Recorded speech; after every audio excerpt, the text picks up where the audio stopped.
Anda kembali di Sindo Malam bersama saya Aya Nufus. Pemirsa, usai permohonan pra-peradilan ditolak, Komisi Pemberantasan Korupsi akan memanggil Sekjen PDIP Hasto Kristianto.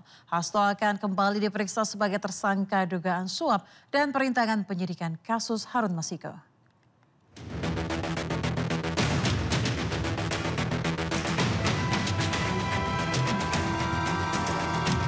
Penyidik Komisi Pemberantasan Korupsi bakal memeriksa kembali Sekjen PDI Perjuangan Hasto Kristianto dalam kasus dugaan suap pergantian antar waktu anggota DPR Harun Masiku dan perintangan penyidikan. Pemeriksaan dijadwalkan usai Pengadilan Negeri Jakarta Selatan menolak pra-peradilan Hasto dan menyatakan status tersangka Hasto sah. Sebagaimana rekan-rekan ketahui, saksi-saksi yang dipanggil kan rekan-rekan memantau ya siapa saja, terutama terakhir pada saat saudara Hatta ini dipanggil kalau nggak salah 2 minggu yang lalu ya, terakhir itu. Dan info yang kami dapatkan dari penyidik dalam waktu dekat ini akan dilakukan pemanggilan lagi kepada yang bersangkutan. Kapannya saya belum bisa buka. Jadi di pekan depan atau kemungkinan besar sebelum puasa. Pekan depan. Namun tim hukum Hasto Magdir Ismail mengaku belum mendapat informasi terkait rencana pemeriksaan Hasto, sehingga belum dapat memastikan mengenai kehadiran Hasto dalam panggilan pemeriksaan KPK. Sebelumnya dalam sidang putusan, Pengadilan Negeri Jakarta Selatan menyatakan permohonan pra-peradilan Hasto tidak dapat diterima. Tim Liputan iNews melaporkan. Sebelumnya, pemirsa, KPK menetapkan Sekjen PDI Perjuangan Hasto Kristianto sebagai tersangka. Hasto diduga terlibat penyuapan dan merintangi penyidikan kasus Harun Masiku.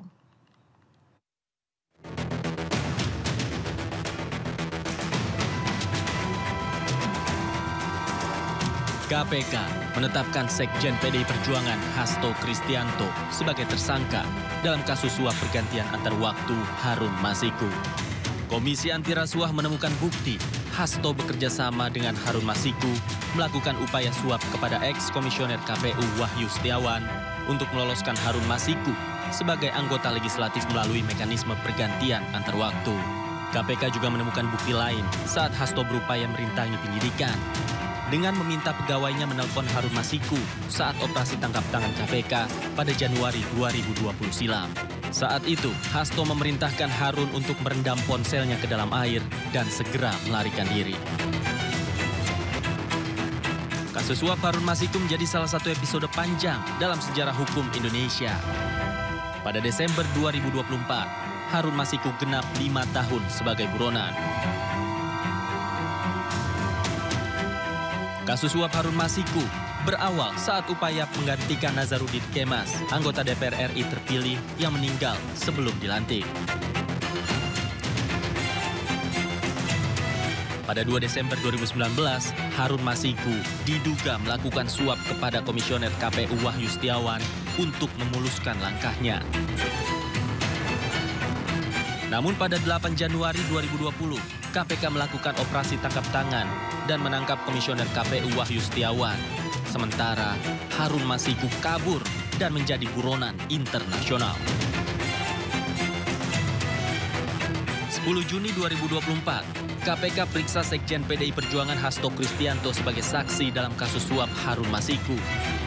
Hasto kemudian ditetapkan sebagai tersangka pada Selasa 24 Desember 2024. Tim Liputan iNews melaporkan.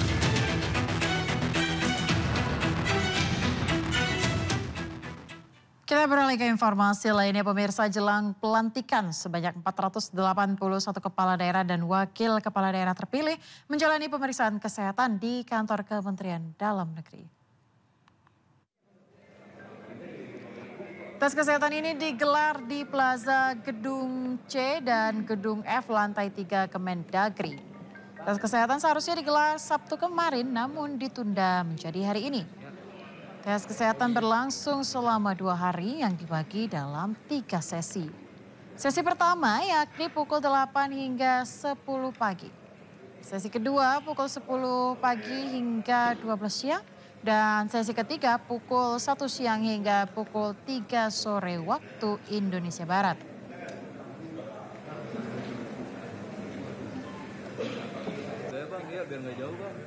Hampir jam 15:10, 239 daerah yang diundang, itu 24 baik kepala daerah maupun wakilnya tidak hadir.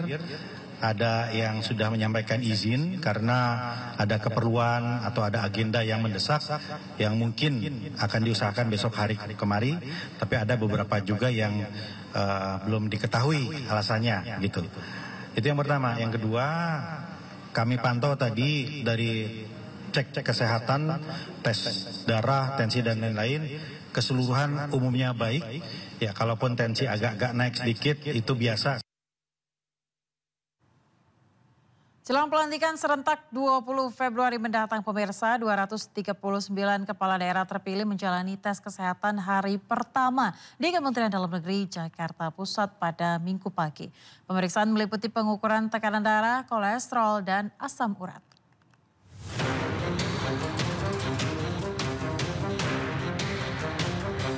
Sejumlah kepala daerah melakukan tes kesehatan di Kemendagri sebelum dilantik pada 20 Februari mendatang. Pada hari pertama ini sebanyak 239 kepala daerah terpilih terdiri dari gubernur, wakil gubernur, bupati, wakil bupati, dan wali kota hingga wakil wali kota memenuhi undangan. Di hari pertama ini sejumlah kepala daerah yang menjalani pemeriksaan kesehatan, diantaranya Bobi Nasution, gubernur terpilih Sumatera Utara, dan Ahmad Lutfi, gubernur terpilih Jawa Tengah. Mereka menjalani pengecekan kesehatan seperti pengukuran tensi, gula darah, asam urat, dan kadar kolesterol. Pemeriksaannya alhamdulillah bagus semua, tadi tensinya bagus, gula darahnya bagus, kolesterolnya, asam uratnya bagus semua, normal semua. Insya Allah siap untuk persiapan pelantikan dan siap juga untuk retreat nanti tanggal 21. Kolesterol, kemudian gula darah, tekanan darah, mungkin yang masih dasar-dasar. Mungkin yang lebih rinci untuk tes pada saat menjelang retret, karena 2 kali pemeriksaan kesehatan. Tes kesehatan sendiri terbagi dalam 3 sesi, dimulai pukul 8.00 hingga 15.00 waktu Indonesia Barat.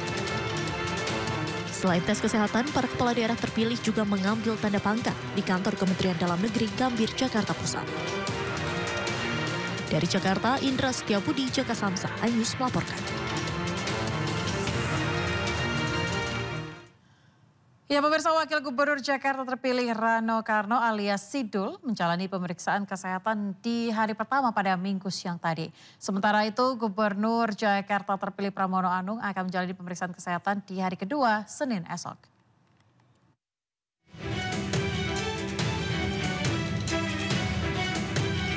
Wakil Gubernur Jakarta terpilih Rano Karno alias Sidul menjalani rangkaian pemeriksaan kesehatan jelang pelantikan kepala daerah terpilih di Gedung Kementerian Dalam Negeri Jakarta Pusat.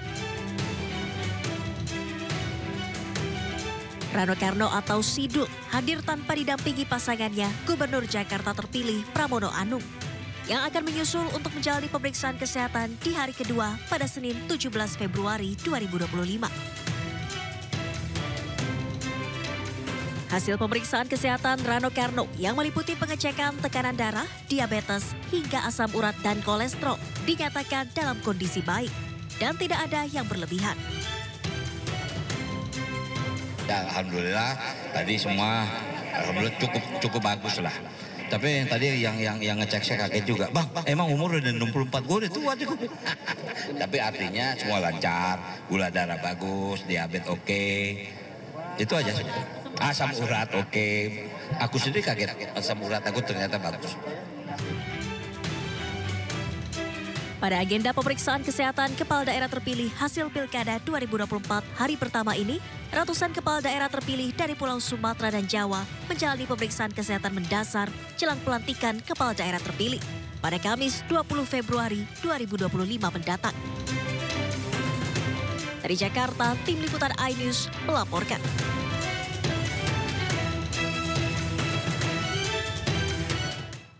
Pemirsa, Gubernur Jawa Barat terpilih Deddy Mulyadi jalani pemeriksaan kesehatan di Gedung F Kemendagri. Deddy diungkapkan tak ada persiapan khusus dalam proses pemeriksaan kesehatannya.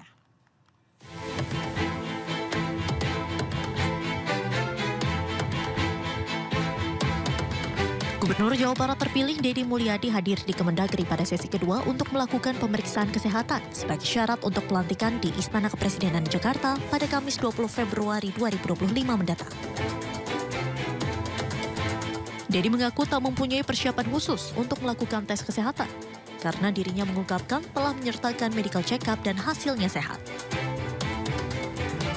Tak hanya menyoroti persiapan, Deddy mengungkapkan usai pelantikan dan resmi menjabat sebagai Gubernur Jawa Barat, Deddy akan menjalankan berbagai program, mulai makan bergizi gratis, cek kesehatan gratis, hingga menyiapkan 40 desa pilot project yang di dalamnya terdapat dokter dan ahli medis.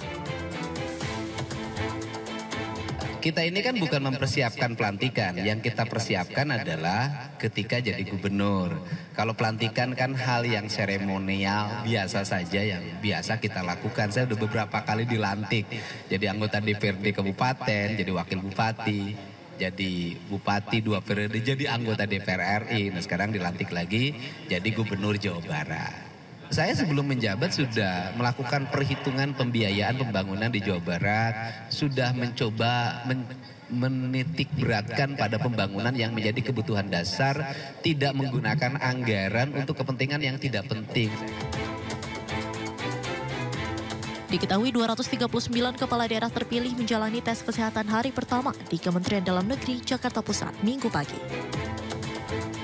Dari Jakarta, Dilami Aulia, Irian Syah Anyus melaporkan.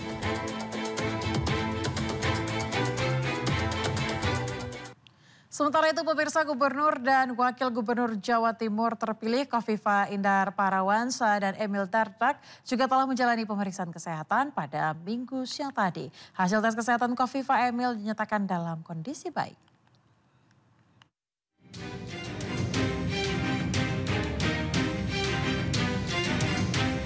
Pasangan Gubernur Wakil Gubernur Jawa Timur terpilih, Khofifah Indar Parawansa, Emil Elistianto Dardak, hadir pada sesi ketiga agenda pemeriksaan kesehatan kepala daerah terpilih Minggu siang. Keduanya hadir untuk memenuhi persyaratan pengecekan kesehatan mendasar jelang pelantikan kepala daerah terpilih di Istana Kepresidenan Jakarta pada Kamis 20 Februari 2025 mendatang. Kompak mengenakan pakaian bernuansa putih, Khofifah Emil mengaku tak khawatir dengan hasil pemeriksaan kesehatan mendasar yang meliputi pengecekan tensi, gula darah, serta kolesterol dan asam urat. Saya bersama Mas Emil baru saja mengikuti tes kesehatan terkait dengan pertama tensi, kedua gula darah, ketiga kolesterol. Biasa kawan-kawan, saya rasa kita harus menjadi dokter bagi diri kita sendiri. Dan biasa saya juga kemana-mana pergi saya membawa alat tes yang memang dimungkinkan kita bisa cek kondisi kesehatan kita masing-masing.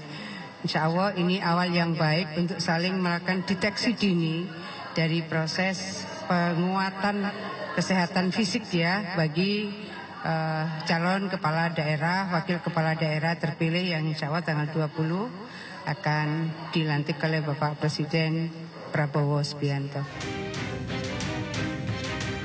Usai menjalani pemeriksaan kesehatan mendasar, kepala daerah terpilih beserta wakilnya selanjutnya diwajibkan mengikuti gladi kotor pelantikan pada 18 Februari 2025 dan gladi bersih pelantikan pada 19 Februari 2025 di Istana Negara Jakarta.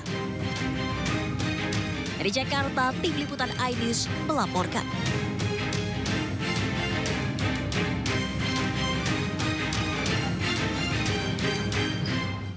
Pemerintah pastikan retret kepala daerah akan menggunakan anggaran dari Kementerian Dalam Negeri dan Lemhanas. Kegiatan ini pun dipastikan berjalan sesuai undang-undang yang berlaku. Soal retreat, jadi teman-teman berdasarkan edaran terbaru dari Kementerian Dalam Negeri, retreat di Magelang nanti itu sepenuhnya menjadi biaya Kementerian Dalam Negeri setelah direkonstruksi anggarannya. Kalau sebelum rekonstruksi memang rencananya cost sharing. Karena anggaran Kemendagri ada yang dipotong, Kemudian dari Pemda-Pemda juga sebenarnya mereka sudah punya biaya rutin untuk diklat dari kepala daerah terpilih. Jadi rencana awalnya cost sharing. Tapi setelah kemudian dilakukan rekonstruksi anggaran dengan formula baru, akhirnya Kemendagri mampu untuk menanggung seluruh biaya retreat di Magelang. Nah, banyak yang bertanya, retreat ini efisienkah? Jadi gini, perintah dari Undang-Undang Nomor 23 tahun 2014, ini perintah undang-undang. Kementerian Dalam Negeri itu wajib memberikan pelatihan kepada kepala daerah yang baru terpilih itu 2 minggu. Itu perintah. Dan ada juga perintah dari undang-undang kepada Lemhanas untuk memberikan diklat kepada kepala daerah calon-calon pemimpin itu minimal 1 bulan. Nah, sekarang diklat pemimpin ini disatukan. Jadi hanya 7 hari. Jadi diklat Kemendagri dengan diklat Lemhanas sekarang disatukan nih. Jadi kerjasama antara Kemendagri dengan Lemhanas. Jadi biayanya pun bisa jadi lebih hemat, prosesnya lebih hemat, dan kemudian juga dari sisi waktu juga jauh lebih efisien. Jadi ini sekarang kepala daerah nggak perlu lagi 2 diklat. Nggak perlu lagi diklat Kemendagri kemudian dilanjutkan dengan diklat Lemhanas, tapi sekarang disatuin. Lemhanas bekerja sama dengan Kemendagri, menyatukan diklat kepemimpinan, diklat calon pemimpin, itu disatukan dalam 7 hari saja dan dilaksanakan bersama-sama di daerah Magelang nanti. Jadi pemirsa, rencana Presiden untuk menggelar retreat untuk seluruh kepala daerah terpilih tetap akan berlangsung sesuai rencana. Nantinya acara ini akan menggunakan anggaran tersendiri. Tujuannya untuk mengakrabkan diri antara para kepala daerah.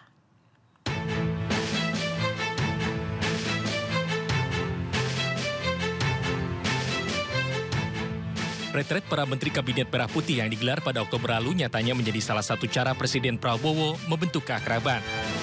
Presiden Prabowo pun berencana kembali menggelar retret untuk seluruh kepala daerah terpilih hasil Pilkada 2024. Retret ini akan digelar serentak usai putusan MK. Tujuannya untuk menyatukan antara pemerintah pusat dan pemerintah provinsi maupun kabupaten. Saat ini, proses pelantikan kepala daerah serentak akan digelar usai putusan sela Pilkada di Mahkamah Konstitusi antara 17 hingga 20 Februari 2025. Sementara untuk biaya retret, rencananya akan menggunakan anggaran yang telah disediakan, tidak menggunakan dana pribadi Presiden Prabowo Subianto. Rencananya retret akan digelar di Akademi Militer Magelang. Retret kali ini menjadi momen penting untuk sinkronisasi antara pemerintah pusat dan pemerintah daerah.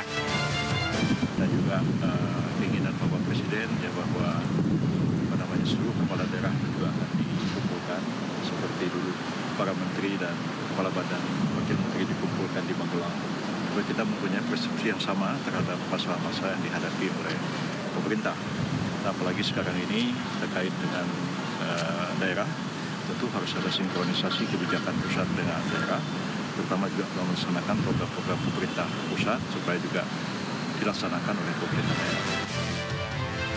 Saat ini sejumlah daerah telah memilih pemimpinnya masing-masing, diantaranya pasangan Pramono Rano yang terpilih menjadi gubernur dan wakil gubernur Jakarta. Sementara Deddy Mulyadi dan Erwan Setiawan sebagai gubernur dan wakil gubernur Jawa Barat terpilih. Kini pelantikan dan retret menunggu hasil putusan sidang sengketa Pilkada 2024 di MK. Tim Liputan iNews melaporkan.